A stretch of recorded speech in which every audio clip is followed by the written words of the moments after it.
What's up and good morning, guys. Welcome back to the channel. Today gonna be making another video on the 6.7 here. If some of you guys didn't know, this is where she's been sitting for the last couple months over winter, tucked away, staying clean inside, away from the salt. And being that it's now starting to get a little warmer out, it's 37 degrees out today, and I just got home from work a few hours ago, and I figured why not start trying to tackle this belt squeak that I've been having. It's been doing it pretty much since I got the truck. I've noticed it, and I'll let you guys get a listen here. I think I found where our issue is. For a mileage reference here, 168,000.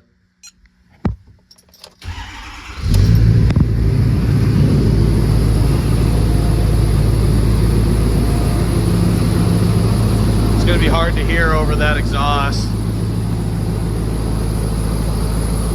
I'm sure you can tell though, it sounds like crickets chirping.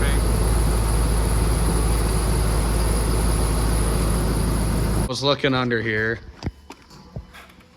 and this was just really quick diagnostics, and I'm hoping this is gonna be our problem because it looks like it's gonna be the easiest fix.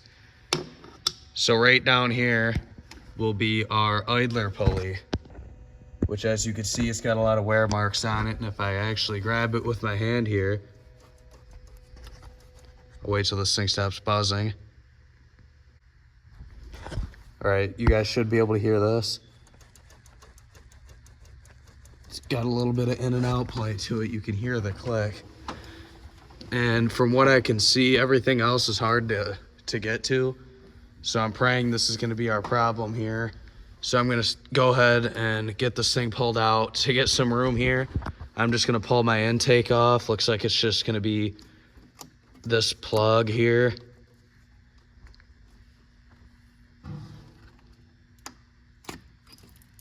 And then go ahead and loosen up one of these clamps and pop that boy out. So I kind of lied. After you do that, I couldn't remember how that S&B comes out. So if you have an S&B intake, all it is those grommets down there, and there's an 8mm bolt hiding right there. You don't actually have to take the filter out. I'm just doing that to clean it while I'm in here.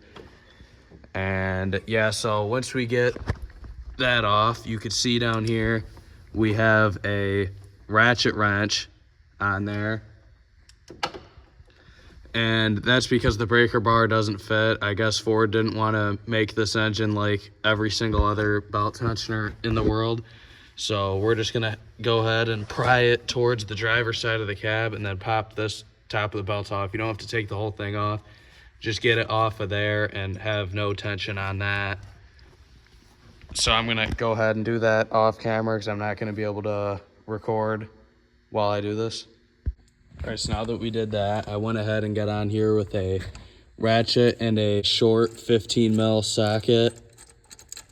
And it was on there pretty tight. I had to go ahead and use the 2-wrench method as a breaker bar to get this thing broke free, but now we're just gonna keep free turning it, and then this thing should just pull straight off.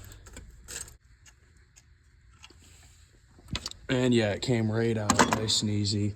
We're gonna go ahead and set this bolt to the side here. If I can get it to come out quick. And now I'm gonna run to the parts store and grab me a new one of these. All right, so we're now fresh from the parts store with our new one. We're gonna slap this in, same thing as a reverse install. And I'm gonna go ahead and I'm gonna get it in there snug, and then I'm actually gonna grab the torque wrench and torque it down to the spec. Well, here we are, 38 pounds roughly. And all I can say about that is you guys better take a picture to make it last longer, because the amount of times I use a torque wrench is slim to none. All right, I have officially climbed up and down this ladder like 15 times, grabbing different tools and sizes. As you can see though, this now has 0 slop in it, so I'm gonna go ahead and hit the key here. So I guess that is a success after all. No more belt squeak on the old King Ranch. So that'll probably be the last video on this old girl for a while again until we get some nicer weather. The next thing I want to do is go ahead and order me a rear ranch hand bumper. That's next on the agenda for this, which I don't know how that's going to fall into play with the 7.3 bodywork that I'm about to start doing here real soon whenever we get some better weather. So with that being said, that's all for today. Thank you guys for watching if you made it to the end, and I'll see you in the next video.